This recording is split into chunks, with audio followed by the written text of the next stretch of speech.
Hello बच्चों, पुणी देखिए आम उपाद्य 8। जदि पूर्व वीडियो गुड़िक देखी नथिबे ताहले चैनल रे अछि उपवाद्य 7 तार विपरीत कथन एगुड़ी सब देखिपारे। ता सहित 6 ରୁ 10 श्रेणी पर्यंत समस्त वीडियो उपलब्ध सेटा मध्ये आपण माने देखि पारे। तो पिला माने उपवाद्य 8 कोन कहूची ना गोटे वृत्तर समान दैर्घ्य विशिष्ट जा माने केंद्र ठारो समुद्रवर्ती एटा प्रमाण करिया कहूची जे गोटे वृत्तरे समान दैर्घ्य विशिष्ट ज्या माने जमिति जमिति देख तुमको चित्र दिया है ए पी गोटे ज्या देखुच सी डी मध्य गोटे ज्या देखुच तो एमाने जदि कोन एमानर दैर्घ्य जदि समाने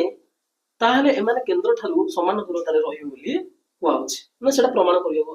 तुमको कुआ जायछि। तो प्रथमे देख दत्त जहा देछि ताहा लिखि देबा हला एस वृत्तरे ए बी और सी डी दुईटी ज्या ए बी ता सहित सी डी दुईटी ज्या आउ ए बी इक्वल कोन C D A B equal कोन C D means A B रो दैर्घ्य जेते सी डी रो दैर्घ्य कोन सेते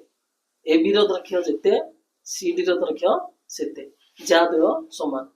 ओ होची वृत्तर केंद्र ओ होची वृत्तर केंद्र ओ ई एवं ओ एफ यथाक्रमे ए बी और सी डी प्रति कोन लंब ए बी और सी डी प्रति लंब बोली से हमको देछि। ले कोन करियर अछि प्रमाण करियर अछि जे ओ ई जेतिकी हबो ओ एफ मध्ये कोन हबो सेतिकी हबो मींस ओ ई रो दैर्घ्य ओ एफ रो दैर्घ्य सहित कोन हबो पड़िबो समान हेबाको पड़िबो। अंकन कोन करियर अछि ना अंकन रे आपण मानको ओ बी और ओ सी अंकन करिवो जेने एटा केंद्र रु ओ बी ओ सी अंकन कराय छि सेही परि भाबे करिवे। अंकन कला बेले कोन करिवे प्रमाण को आसीबे जे OE perpendicular to AB जेहेतु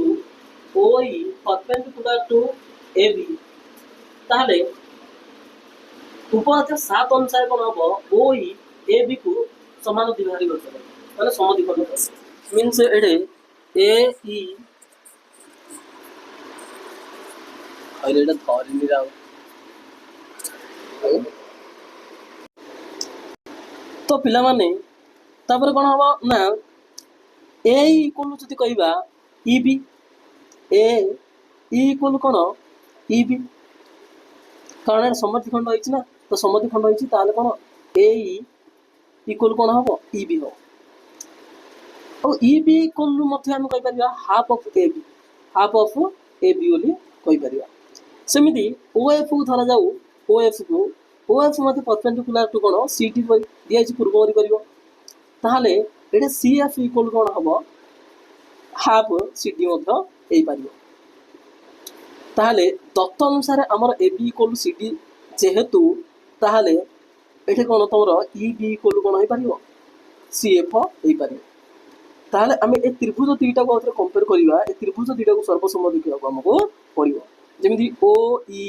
डी त्रिभुज आ होउची ओ एफ सी त्रिभुज ए दुईटा त्रिभुज को हमको सर्वसम्मत देखिया को पड़िबो जेमिति फास्ट हे वाला तमरो कोन ई बी इक्वल कोन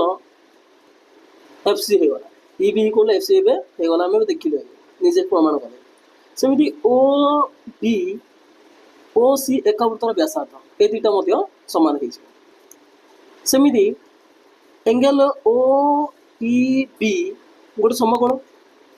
कारण लंबवदी आगुट पूर्व हम दिया दत्तरे हम देखिछंती जे O E perpendicular to A B सेनि O F perpendicular to C D तो सेथि भाई ओ एफ सी एटा मध्ये कोन हबो समकोण हे तो साधारण समकोण बाहु कर्ण एटा होला कर्ण एटा होला समकोण एटा होला बाहु समकोण बाहु कर्ण मींस सख बा अनुजाई ए त्रिभुज द्वय कोन हेबे सर्वसम हेबे जदि त्रिभुज द्वय सर्वसम हेबे ताहाले O E equal O F O E equal O F तो प्रमाण बस उपवाद्य 8टा एति थिला वीडियोटा को भले देखिबे बुझिया को चेष्टा करिवे जति बुझी पाउना ताले कमेंट सेक्शन में मते कमेंट करिए जणाइबे कोटे आपनर डाउट रहला।